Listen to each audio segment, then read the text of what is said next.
We played the hell out of these two games, mostly Yoshi's Island. For some reason, we were both completely drawn into this beautiful game. We took turns playing while we slowly chipped away each level. There's so many amazing and memorable levels in this game. Each one truly felt like an adventure and captured the essence of exploration, except the auto-scrolls. Not sure which is worse as a 6-year-old, 15-minute timeout or Yoshi's Island auto-scrollers. Both felt like living in purgatory.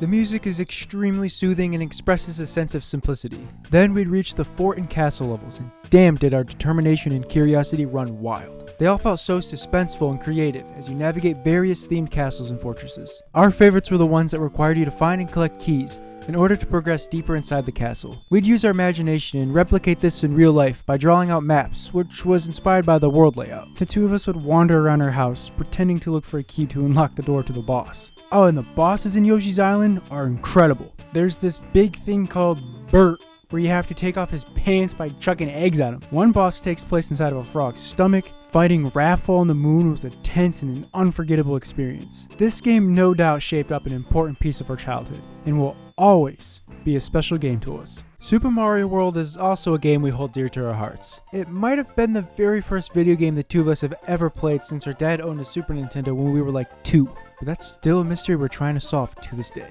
The colorful overworld and charming graphics in Super Mario World, Super Mario Advance 2 are enough to make a couple of kindergartens feel sheer joy. Riding on Yoshi, soaring through the sky, discovering secret switches, castles taught us the importance of trial and error, and Cheese Bridge! There are so many fun memories and hours poured into this cartridge, although we were never able to beat this game until years later. There's some difficult levels in this game, no doubt, but Super Mario Advance 4, Super Mario Bros. 3 is way harder in our opinion. Another classic Mario game filled with nostalgia. It's a remake of the NES version with a fresh new coat of paint. Multiple gameplay, level design, and graphical changes were added along with cutscenes. We remember spending some quality time in World 1.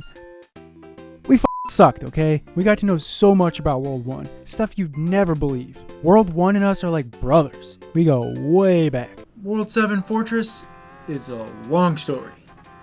Let's just say the three of us don't get along that much. Mario and Luigi Superstar Saga. This Mario RPG spin-off was released in 2003 and features both Mario Bros as the main characters as they venture together in this wacky adventure while trekking through an unfamiliar land. We received this game for Christmas back in 2003. And we were hooked. The two of us enjoyed taking turns, watching over each other's shoulders, and playing on the go at our older brother's baseball games. The beauty of ignoring the outside world while being glued to your dimly lit Game Boy Advance screen during long car rides. Prime childhood. Driving on top of the clouds and sky guarding, and cautiously dodging puddles of water scattered all over Luigi's circuit. And it makes us wonder, what is the outside world?